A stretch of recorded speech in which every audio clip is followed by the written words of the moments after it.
안녕하세요. 대단히 반갑습니다. 글 읽는 자랑형TV 이종수입니다.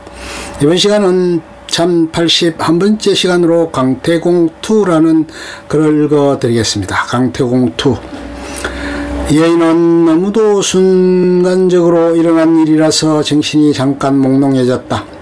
그리고 하얀 연기가 가시고 정신이 들자 주위를 둘레둘레 살펴보던 그 여인은 어리둥절했다. 방금 전까지 곁에 서 있던 선비는 온데간데 없이 사라져버리고 그렇게 풀이 무성하던 무덤도 풀 하나 없이 빨간 흙무덤으로 변해 있지 않은가. 여인은 아까 그 선비가 정령 신선이었는지 그런지도 모르고 은행이 경솔했다며 아이고 신선님 고맙소이다.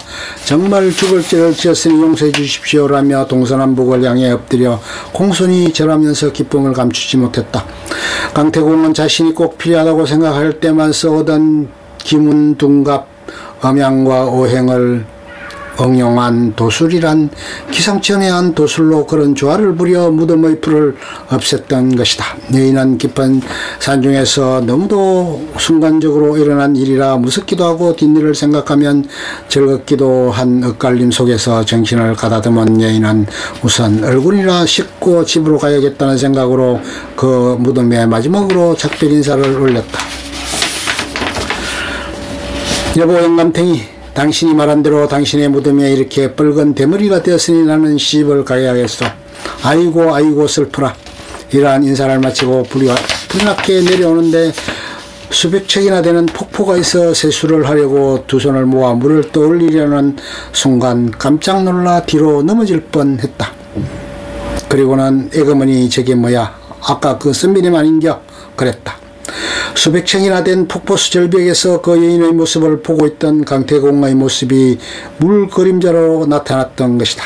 여인은 아이고 신선님 몰라뵈어서 죄송합니다. 절 받으시죠 하고 몸을 엎드려 일어선 순간 또 한 번 놀라움을 금할 수 없었다. 왜냐하면 방금 전까지만 해도 절벽에 앉아있던 그 신선이 어느새 허공의 바람을 타고 저 멀리 사라져가고 있는 모습이 보였기 때문이다. 그 후 그 여인은 뜻한 바대로 재혼할 수 있었고 남은 여생 또한 행복하게 마칠 수 있었다.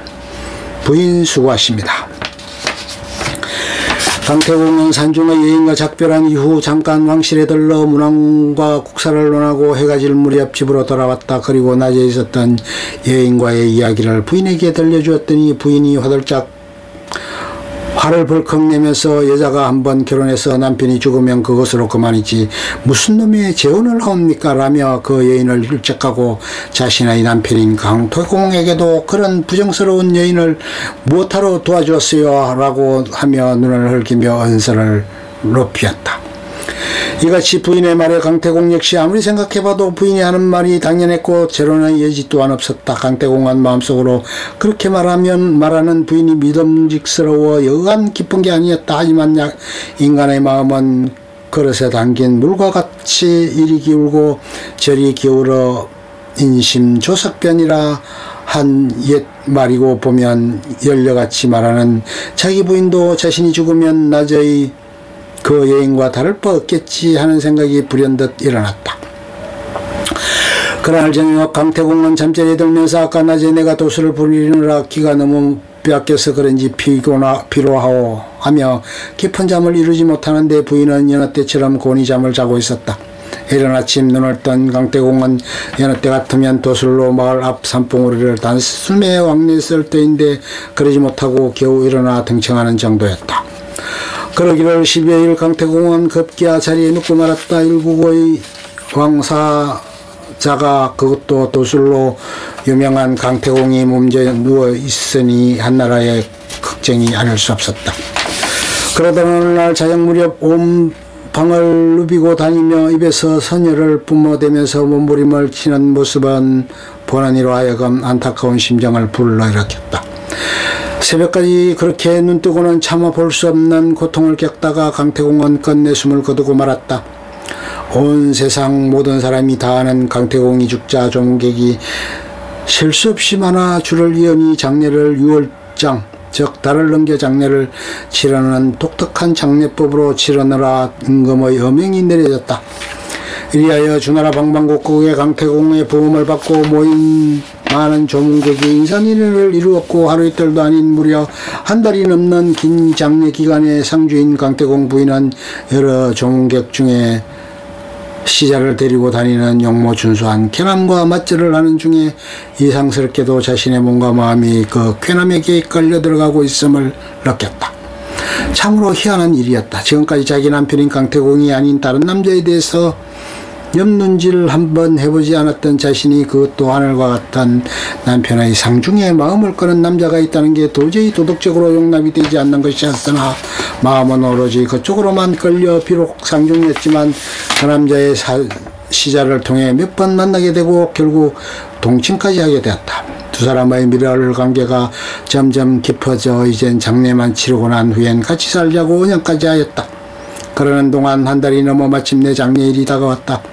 장례를 마치고 나면 그 쾌남이 더 이상 강태공의 집에 머물러 있어야 할 명분이 없어지자 두 사람은 죽은 강태공을 영함하여 입간하는 틈에 장례를 치르고 나서 두 사람이 어떻게 살아야 할지 어느 날 하는 도중에 갑자기 그 쾌남이 머리가 아프다며 쓰러지는 게 아닌가.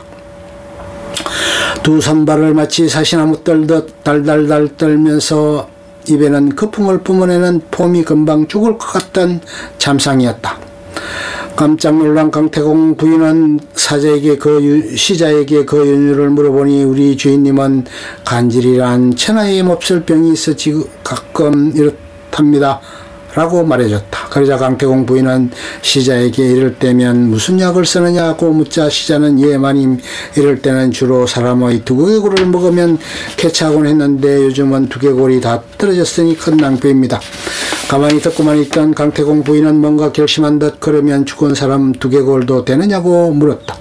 그러자 시자는 그럼요 사는 사람 두개골이 전쟁터가 아니고서야 어디 있나요. 전쟁이 있을 경우는 소인이 몇 개 주어다가 잘 보관하여 약으로 쓰곤 했지만 요즘은 강태공이라는 분이 차원 높은 경륜으로 임금을 보필하여 태평성대다 보니 버려진 두개골이 어디 그렇게 있어야지요.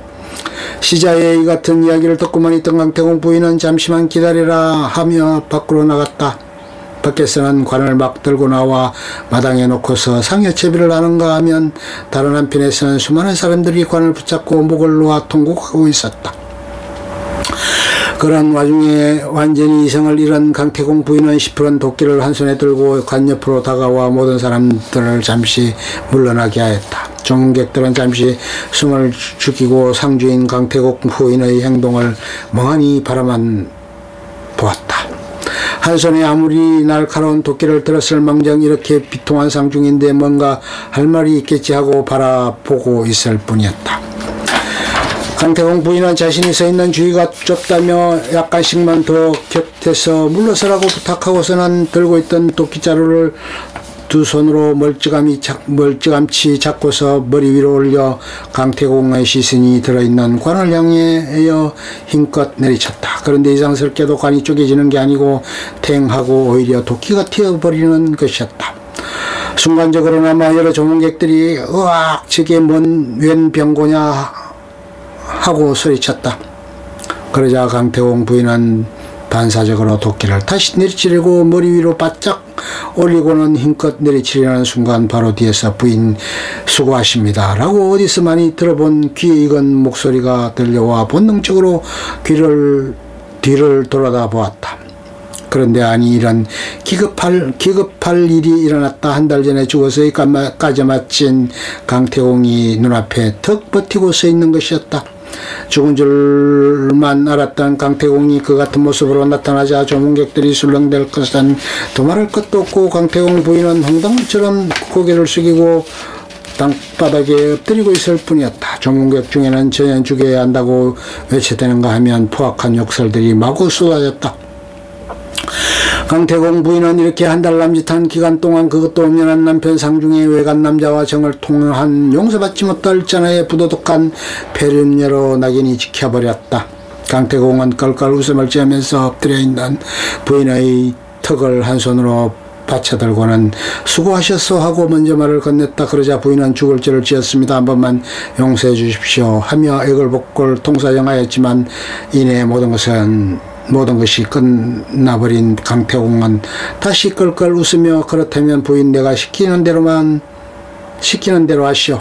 메마른 땅 위에 물 한 동이 부어 단 한 방울도 남기지 말고 다시 물동이에 담는다면 용서해 주겠소 라고 단호한 의조로 잘라 말했다.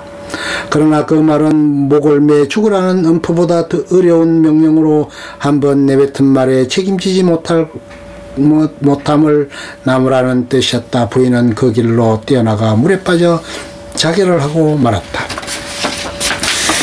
강태공은 부인의 한 여자가 한 남편을 섬기면 그만이지 재혼이 무슨 놈의 재혼이냐며 자신은 남편이 죽더라도 절대 재혼 같은 것은 하지 않겠다고 호언장담하며 그렇게 현숙한 자신의 부인이라면 과연 어떠한 유혹과 고난에서도 절개를 지킬 수 있는가를 도술로 시험해 본 것이었다. 강태공은 마음속으로 돈과 권력 그리고 갖가지 유혹 앞에서 무한히 연약한 게 인간의 마음인 것을 알게 되었다. 강태공은 이렇게 하여 조광지처와는 사별하고 강태공 자신은 훗날 100일 성천을 했다. 끝. 좋으면 좋아요, 구독, 알림 설정 눌러주세요. 감사합니다.